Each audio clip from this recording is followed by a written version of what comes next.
It's Just Who You Are by Maggie Sowell. Scene 1. Time, 7 a.m. Monday. Place, at Maria's home. At Rise, 4 houses stacked next to each other with the front walls open. Most places look the same, but different colors. Women are all dressed the same, but different colors. And all the men are dressed different. Women are carrying laundry bins. Bye, honey. Have a great day. We'll see you after work. Bye. All the men leave, and one woman from the first house goes to the second house with a laundry bin, then knocks on the door. Hi, Maria. Isn't it a lovely day? I guess. Momentary silence. Aren't you sick of this? Sick of what? Don't pretend you didn't want to be a teacher. And don't pretend I didn't want to be a doctor. And I mean, where are we now? Don't get upset. We knew that it was never going to happen. It's not like we could actually become something other than what we are. But why not? Maria drifts off and stands there with a huge smile on her face. What are you doing? Maria's eyebrows raise and looks around her if something was there. That's it. I'm applying to college to become a doctor. Where are you going to apply? Maria brings out a flyer that was in her pocket. To Cornell. End scene. Scene 2. Time, 8 a.m. Tuesday. Place, Maria's home. At Rise, Maria is making breakfast and she goes outside to check the mail. She is very excited and nervous at the same time. She goes outside in a regular dress with Lynn going outside too, also to check the mail. Maria opens the mailbox. Maria's face turns sad. Did you get in? Well, there's always next year. This is not fair. A lot of people don't get into Cornell. Yeah, but they all have a good reason. Why do you think they didn't accept you? Well, what is that supposed to mean? I think you know exactly what it means. We're going to stand up for what's right. We're going to protest. How? You'll see. End scene. Scene 3. Time, 2:30 p.m. Tuesday. Place, Town Square. At Rise, the women in the town are at the town square and they're having a march. What do we want? Equality! When do we want it? Now! Jake just flew down his head and is facing the ground so we can't see it. Jake is wearing all black with a long black cape. He has a mask covering only half of his face. You have made me weaker. Who are you? Who am I? For I am not a person. For I am not a thing. I am Jake.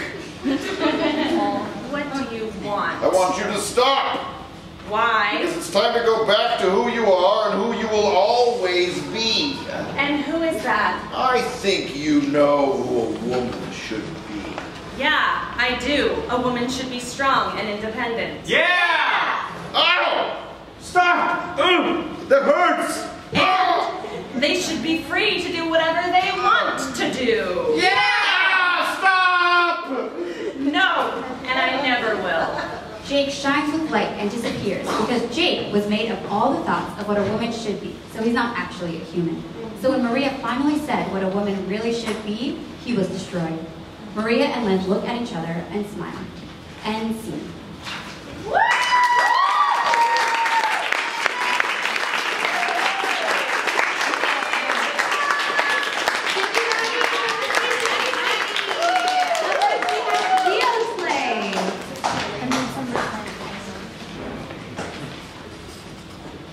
A Midsummer Night's Penguin, excerpt by Leo Needleman. Part 4, Scene 4. Time, January 1st, 20,000. 0. New Year's. Place, the Mission Pit. At Rise. There is a deep pit with multiple electrical cables, plastic bags, and a porta potty. At the center, there is an antimatter power generator that is running at 200% and will overload in 2.5 minutes. Tesla arrives while being pursued by a small battle cruiser with black smoke leaking out of one of the engines. He shoots his Tesla rifle, and it hits. Volta jumps out of the battle cruiser. He lands on the ground just as the battle cruiser explodes behind him. The pit gate slams shut. Oh, looks like your time is up, little bird. Tesla doesn't respond, but instead readies his Tesla rifle. He pulls the trigger and nothing happens. You appear to be out of power, my little friend. Hey, Volta, look behind you. I think I see someone there. Volta turns around. While he isn't looking, Tesla disconnects the power cables of his Tesla rifle from the battery and plugs them into the generator.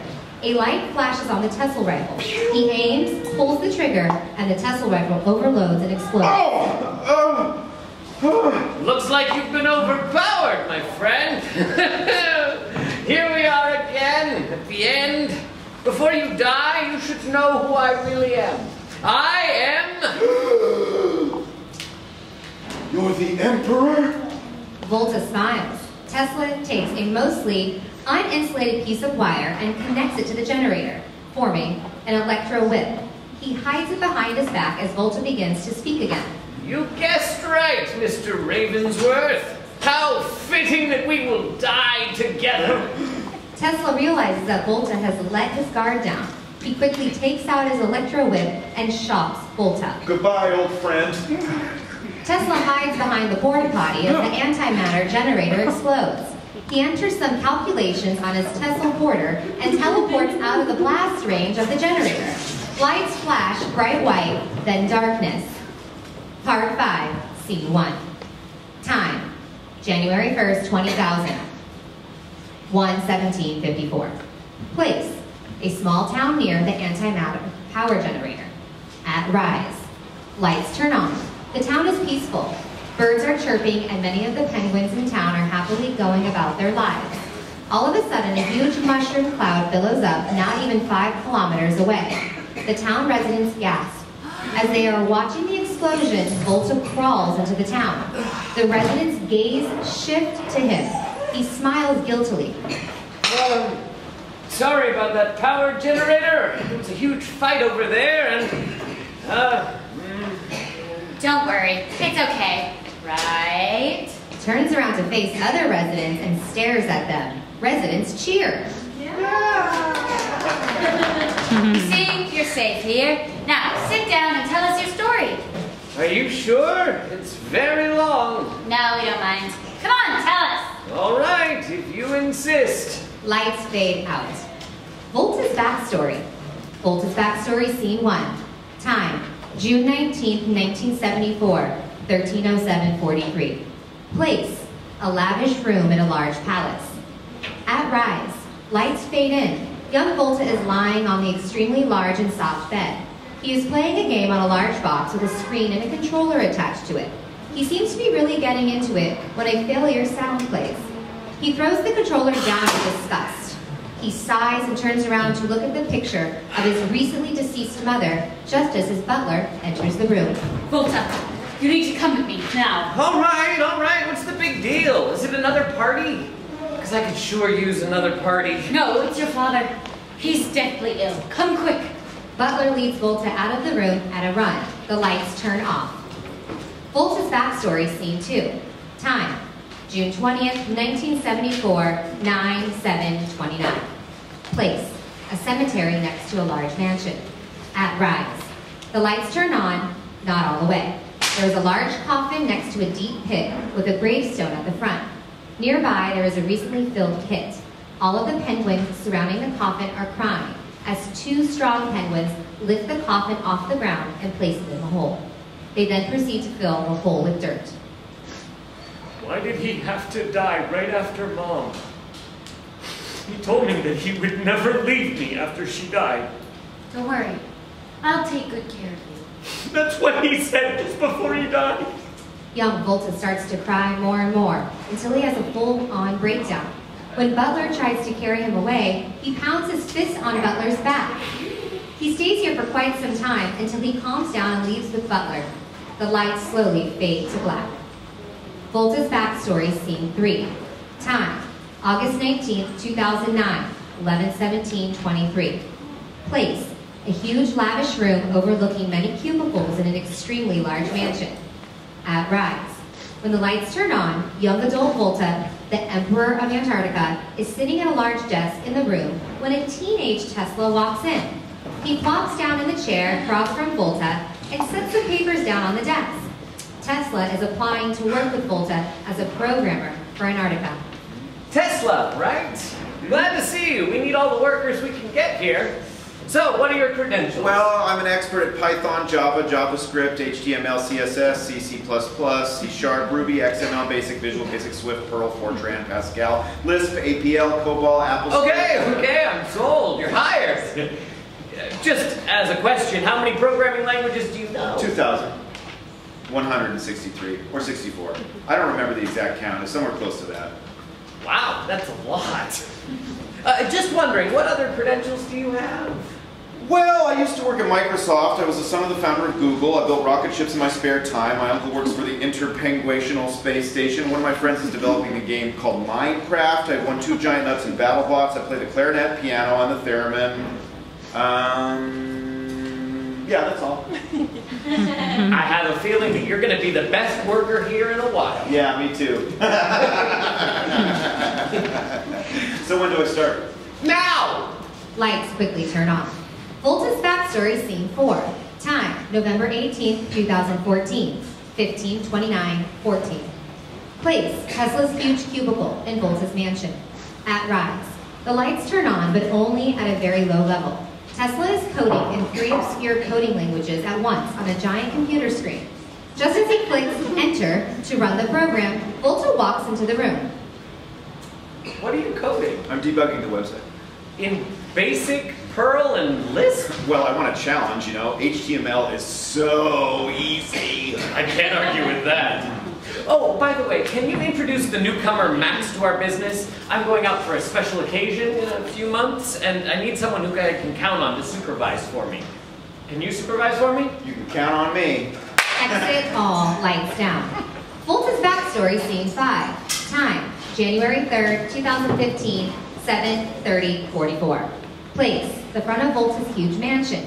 Tesla is at the front of a crowd and is holding up a huge banner with "Welcome back, Volta," written in big letters on it. At Rise. Lights slowly fade in. All of the penguins with banners are waving them while all of the penguins without are chanting, "Volta, Volta, Volta." When Volta walks in, everyone goes nuts. Volta walks over to Tesla and gives him a bro hug. Welcome back! It's nice to be back.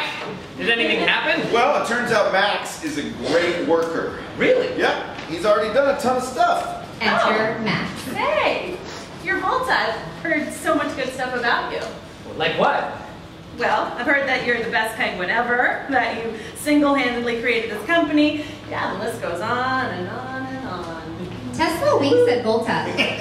Volta smiles back. Well, what are you waiting for? Let's get to work, penguins.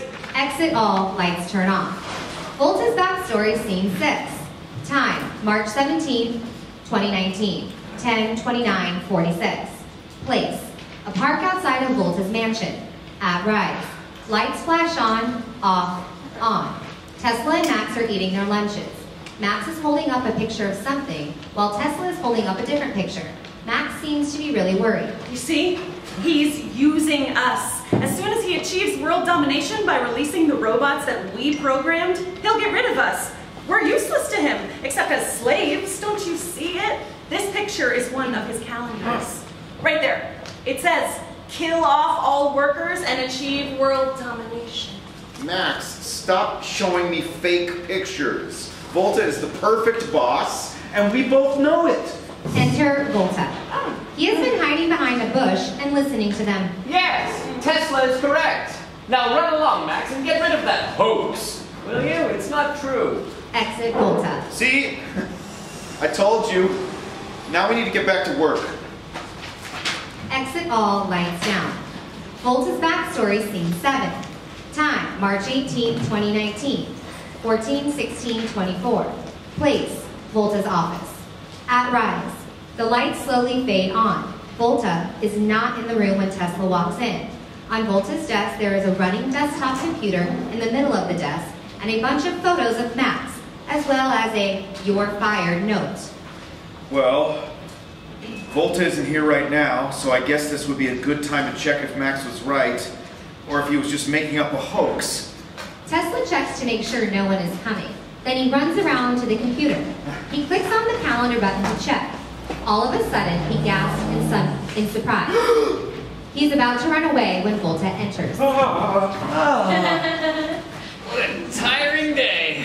Tesla slowly inches away and hides under the desk and tries to crawl away without Volta noticing. Let's see. Wait. Why is my calendar open? Tesla freezes in his tracks. It must mean...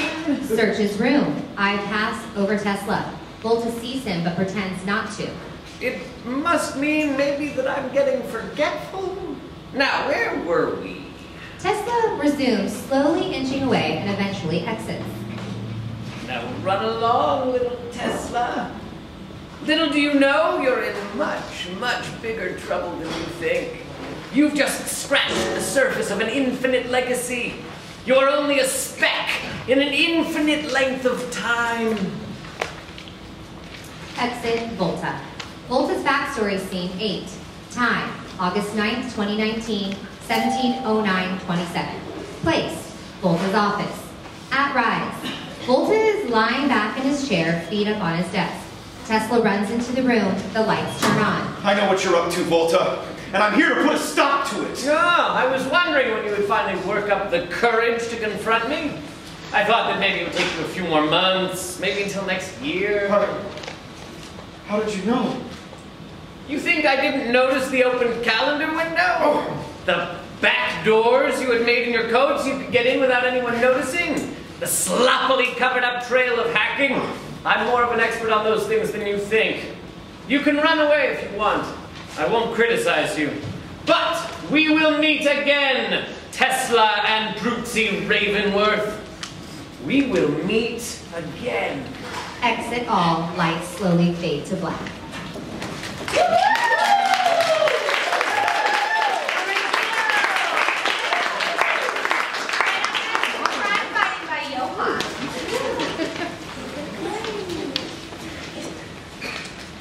Crime Fighting by Johann Dillon. Scene 1. Time, 12:30 p.m. Place, Johnny's super secret lab. His lab is in a volcano.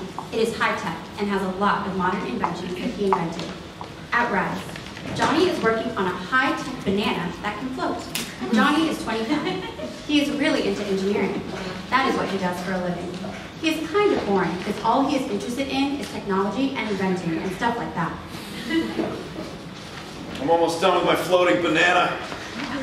I can trick everybody to think I am truly magic. Alarm goes off. Oh no! What was that? Johnny runs over to the front of his lab. He looks out the window into the lava. He is looking for where the alarm has gone off. He turns around to see that his most important piece of technology is gone. His military tech that can go through walls. Oh no! Someone stole my secret technology! I better get it back as quick as possible. Johnny gets into his car really quick. I'm on my way. I'll call my best crime-fighting friend. Johnny punches numbers into phone. Hey, Rick. Can you tell me where all the vehicles coming to my lab and exiting my lab in the last 10 minutes were headed? Well, it's your lucky day.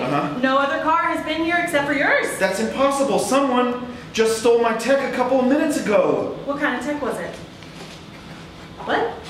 It was my military tech. Well, let's find that vehicle. Well, maybe they were on a plane. Yes, I found a plane heading west towards the city. That's where I'm headed, right now. It landed on a house downtown. Okay, call you back later. Johnny drives downtown. Sound of phone ringing. Beep, beep, beep, beep, beep. Hey, I just made it downtown. Can you tell me where the helicopter went? You're right next to the house where the helicopter landed. Just look on the roof. Oh, I see it. Okay, bye now. Do your thing. Johnny climbs up onto the roof with the helicopter. He sees a short and long-haired man sitting on the roof. Hey, who are you? Hey, Derek. Well, I think you stole something from me.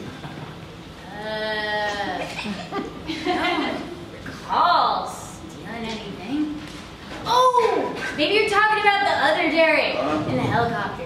Well... Johnny sees another man in the helicopter who's really tall and has short hair. Well, sorry to disturb you. Johnny runs into the helicopter. Hey!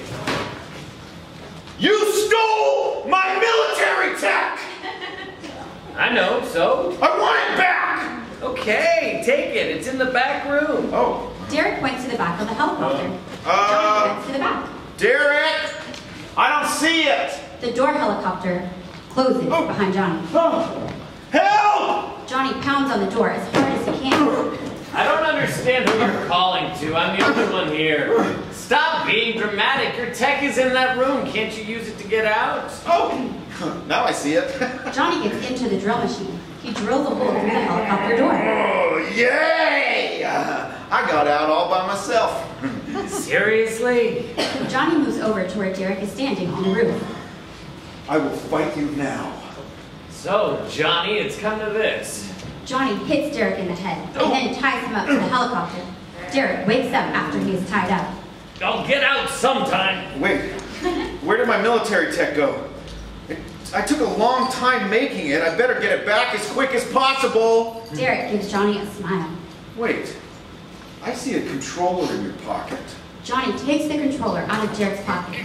Johnny is about to press the red button on the No, controller. no, that doesn't do anything. Don't press it. Johnny presses the red button on the controller and a door opens in the ground. Oh my God! Johnny jumps in and gets into a metal room with all metal walls around it. Johnny spots a key code on one of the walls. How do I guess the code? After a long time trying to unlock it, Johnny looks on the controller and sees a code that says 6548. Punches the code in the door with the key code on it slowly. The door with the key code on it opens and Johnny walks in. Oh my God, this is where all my missing technology went! Yes. This is where it went. Wait, who was that? Hi. It's me. Well, me? How do I get out of here? My name is Charlie. I work for Derek. I imagine you were the one who tied him up. Guilty. Charlie has been lurking in the shadows and injects a mysterious drug into Johnny, and Johnny blacks out. Be nice and quiet. And once I lock you up in these chains, you can sleep forever and ever. Charlie walks away in an extremely long tie hanging out of his suit. Lights down. Scene 2. Time, 6 a.m. the next day. Place, Charlie's super secret lab where he steals inventions from inventors. At Rise, Johnny is waking up, lying on a metal bed. Johnny wakes up and is locked up in extremely weak and loose chambers. He busts out easily. I will find you, Charlie! Lights down.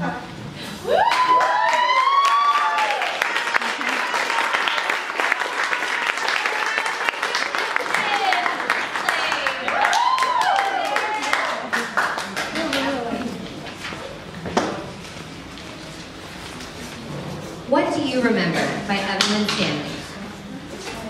Scene 1. Time, 1 a.m. It's the year 2198. Place, NATO, pronounced NATO. Robotics and Disease Lab on 14th Street in Cormian, pronounced Cormian City. Cormian City is like if you took New York City and you made a copy of it and put it in the sky. It's a floating copy of New York City. It floats above the coast of New York. New York City also still exists. At Rise, brightly lit room, white walls, computers everywhere, 4 windows and 1 door. In the center of the room is a big robotic figure. The NATO chest is open. The robot looks like a metal suit that covers your entire body, only taller than the average human. There are steps leading up to where the human feet go in the robot. Miri, pronounced Mirror-E, and Ranthan, pronounced Ran-Thun, are next to the robot talking. When you're placed in the NATO, you can't die of the disease. You'll learn how to control it, but when you do, it'll be just like your own body with some improvements. It is much more agile and stronger than your normal body. So this will make my heart keep beating after the disease reaches it? It should. There have been some cases where it hasn't, and when we find a cure, it won't matter. I'm ready. Okay. Ranthan climbs the steps up to the NATO and gets inside. Miri closes the doors to NATO, located on its chest. She moves to a control panel, Miri talking into a microphone and Ranthan talking normally. Okay, can you hear me? Yes? I need to finish the safety system so that the Eclipse leader can't hack your suit. Okay, so it kind of moves, it moves kind of like you would, but you need to remember you're a lot stronger and a lot taller now that you're in the NATO. It's equipped with Sound of windows breaking. 2 other NATO enter stage left. Miri is knocked to the ground. 1 NATO presses a button on their suit. Ranthan and the NATOs exit stage left. Ranthan! Lights go out. Miri exits stage right. Scene 2. Time, around noon, the year 2200. 2 years later. Place, outer main base, underwater in the middle of the Atlantic Ocean. At Rise. Miri is in her lab working on a device. The holoprojector is showing the news in Formian City. Windows are all around with water just outside them. The Dawson, pronounced Dawson, is outside the hatch in the water. It is a submarine/hovercraft. Breaking news just in. There's a NATO bot destroying a building in Formian City. It has a long red stripe down its back and 2 blue dots on its arms. On its left leg, there is the word Ranthan. Ranthan. Oh God, I need to get there fast. I haven't seen him in years. Hopefully he still recognizes me. The Dawson isn't fully calibrated yet. If the flight or water systems don't hold, I will fall to the bottom of the ocean. Hopefully it holds. It will have to do. Miri exits stage left. Scene 3. Time, around 2, the same day. Place, Main Street, Formian City. NYC in the sky. At Rise, there is a building on fire and a robot on the street. Miri enters stage right. So we meet at last. I have heard a lot about you, Miri Arland. You have been a lot of trouble for me in the past. Ranthan, this isn't you. You know me. Don't you? I've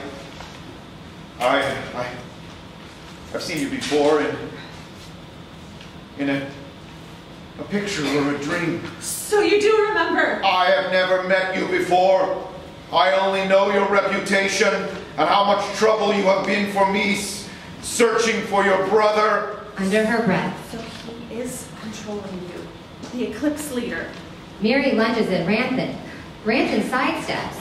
Miri falls flat on the ground. Lights go out. Exit stage left, Miri and Ranthan. Scene 4. Time, 4 p.m. the same day. Place, inside the Eclipse leader's Aeronova hovercraft. At Rise, Miri is in a cell on the Aeronova, sleeping. Ranthan is sitting in the pilot seat watching Miri. Ranthan is still in the NATO. Miri wakes up and sits up. Where am I? I think I know you. From somewhere. I just don't know where. We do know each other, and I'll explain everything, I promise. But first, tell me, where am I? On a hovercraft called the Aeronova. Did you want to destroy that building? No. At some points, it's like my brain is turned off, and I'm forced to do things I don't want to do. I can't control myself.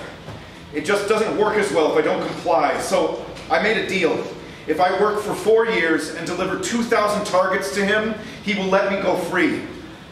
I don't like doing the work, but it's the only way to get what I want.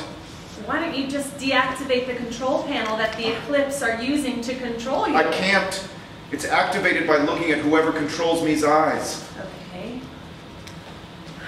What is the course of the aircraft? Arvando Base, the headquarters of the Eclipse. Under her breath. God. Can you turn this thing around? No, they would start to control me. I can't. Please just try. I know that if we reach Arvando, they won't keep me alive. I've caused too much trouble for them searching for you. No. He presses a button. Miri falls unconscious. Lights go out. Both exit stage left. Scene 5. Time, 6 p.m. the same day.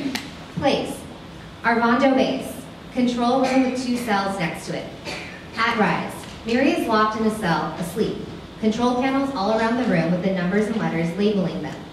NB000, NB001, NB002, NB003, and so on. Against the walls are 7 robots plugged in with all labels. The lights are only on Miri. Miri wakes up. She immediately looks in her jacket pocket. Thank God. It's still there. What's still there? You will Presses button labeled off. stop controlling my brother and I will work for you. Very well, if that's what it takes. Atari moves to the computer Miri is standing next to. One of the robots on the wall detaches. It is labeled NB004. I can move freely. You aren't controlling me. Realizes where he is and turns to look at Atari. You! This is all your fault! Atari turns and pushes both Miri and Ranthan into the same cell and locks the door. We had a deal! My dear, I never said I would let your brother be free. Only that I would stop controlling him. You are a monster! Loud yelling and metal banging sounds. The corner of the Atari exits stage left to investigate. I'm going to take off your helmet, okay? Okay. Miri pulls a small vial out of her pocket, removes Ranthan's NATO helmet, and injects him with the medicine in the vial. Finally, you're cured. You don't need that suit anymore. Miri helps Ranthan remove the rest of the NATO suit. I'm sorry to ask this, but who are you? Your twin sister, Miri. What do you remember? Lights go out.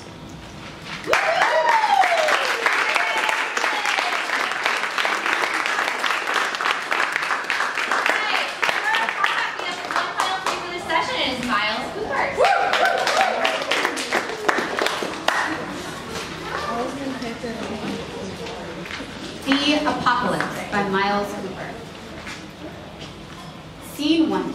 Time, 10 a.m. Place, Amazon rainforest in Tyler's treehouse. At Rise, 7 bombs were dropped that had toxic gas inside, and if inhaled, you would be turned into a zombie. Tyler Beckham and his dog were the only ones who survived, besides the creator of the bombs, Jerry Maverick, who wanted to take control of Tyler, because Tyler caught Jerry smuggling stuff into Africa. Tyler was part of the U.S. Delta Force at that time. Rex, Tyler's dog, who helped sniff Jerry's products and he is smuggling into Africa. I can't believe that Jerry dropped the bombs and we're the last people alive as humans. I know, but how do we survive? I have no idea. That is weird. What is weird? It's weird that you don't know how to survive, and I do. Oh. We're full on food supplies.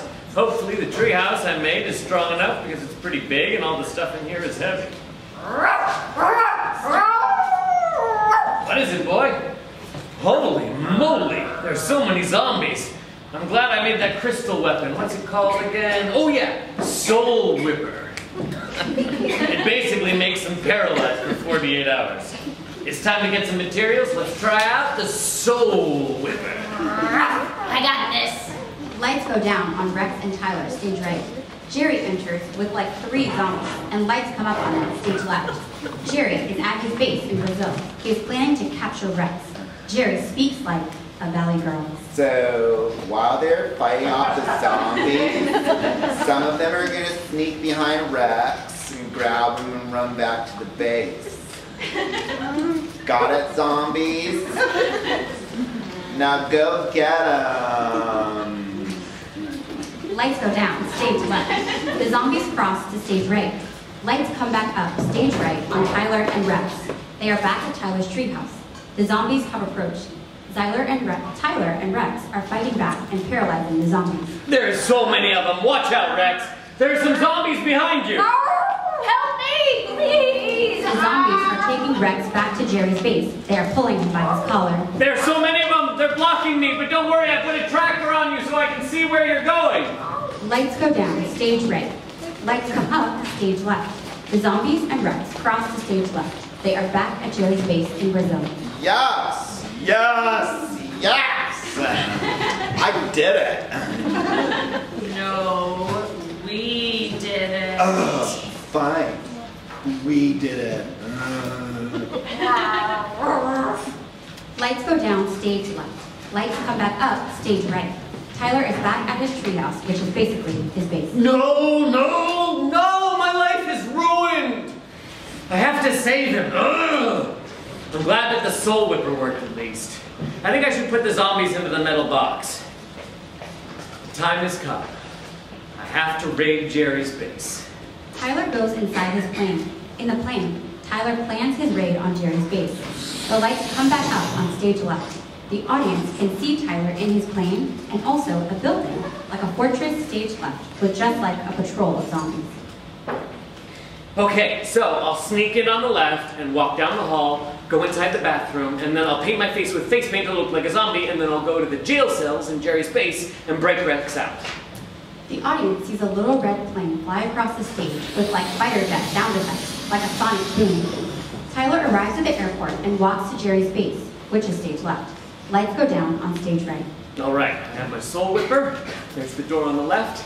I think I have to take out 6 guards to get to the bathroom. Tyler casually walks inside. He has his favorite beverage in his hand, like a root beer maybe. The fortress turns around, and the audience can see the inside. Tyler is in a hallway with many doors. A zombie comes walking down the hall with 5 other zombies behind him. Who are you, dude? Are you trying to intrude Jerry's base? I am Tyler, and you're going down like this base. Calling all units. Tyler uses his soul on the zombie. That hurt, dude. Why are you doing that to me? 1 down, 5 to go. Ah, jeez, that guy's a good fighter, and I'm the last one left. Uh-oh. Yeah, and you're gone. Tyler knocks out all of the zombies with his soul whipper. Tyler does a little dance. Time to change into my outfit. 5 minutes later, Tyler is done changing and is ready to get Rex out of his prison cell and out of Jerry's base. Wow, there are a lot of paths to choose from. Hey, look, it's the prison cells. There's only 2 zombie guards, and they don't see me. Yes. Who are you? And what do you want? Rex. They start fighting, and then Tyler gets the soul whipper out and paralyzes the Ouch! The zombies are on the floor, not moving. Tyler looks around for Rex. Now, which cell are you in, Rex? Oh, over here, cell 143. Okay, now I just have to break the wires, and there! Now you can walk out. Uh-oh, there's Jerry, and his army of zombies are with him. We got this! Yeah, we can do this. And I have the antidote. I just need to get close to Jerry and inject it into him, because Jerry is controlling the zombies by his mind, and if the antidote does not come to his brain, then the zombies will never be humans again. Tyler flat tires Jerry, and Jerry falls to the ground. Ow! Tyler injects the antidote into Jerry's neck. Yes! I did it! And the zombies should be turning back to humans, and let's put Jerry in that metal room and keep him there. Oh my god. The audience sees all the zombies drop on the floor. They roll out behind the building, and then a bunch of random people walk out from behind the stage. They are the cured zombies. Where am I? What happened? You were turned into a mindless zombie who was under command of Jerry Maverick, a very dangerous human. Ooh. How are we human again? You are humans again because of an antidote I created, so you are safe now. So you saved me. Thank you. Lights go down, stage left. The audience sees the little red plane fly across the stage right with the fighter jet plane sounds. Lights come up, stage right. Tyler and Rex are in their treehouse in the Amazon rainforest. Yes! We did it! I am so tired. Arf. I want to play video games. Me too. Lights go down. Scene 2. Time, 9 a.m. Place, Amazon rainforest in Tyler's treehouse. At Rex. Tyler Beckham and Rex just woke up because they heard a bunch of boxes being dropped on their porch. Why are there so many presents on our doorstep? And have your name on it. And cards. One of the cards is open, and it says, "Thank you for saving my family's life. From the Sharon and my family." The TV comes on. Hey, look what is on the news. They have a parade just for us around the world. That is awesome! Oh, that is probably why we have so many presents. Probably. Arf, yeah. Let's go collect the presents and open them. Tyler and Rex start opening the presents. I got 5 chew toys. And I got a bunch of electronics. Why is there still a zombie? A random zombie is just outside and walks into a tree and falls down. Lights down. Yay!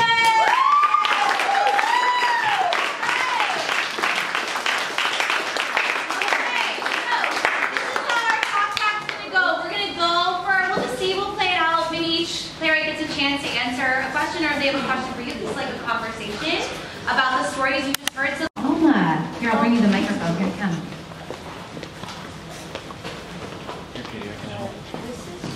Miles. This is from Miles.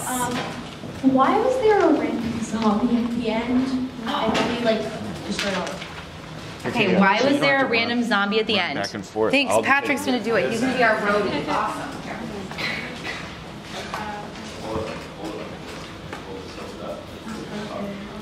I just felt like if I needed something random, just something that you wouldn't expect would happen at the end. It's a nice surprise at the end. Cool. Next question? Yeah, in the front, rip it. For Maggie, so do the women eventually get into college and get the jobs they wanted? Do you want to expand on that or just yes? Just yes, okay. Great. Max Randall? Also for Maggie. For Maggie, okay. What was Jake's backstory? Ooh. What was Jake's backstory? Make sure you talk really into the mic. So Jake, so basically over time,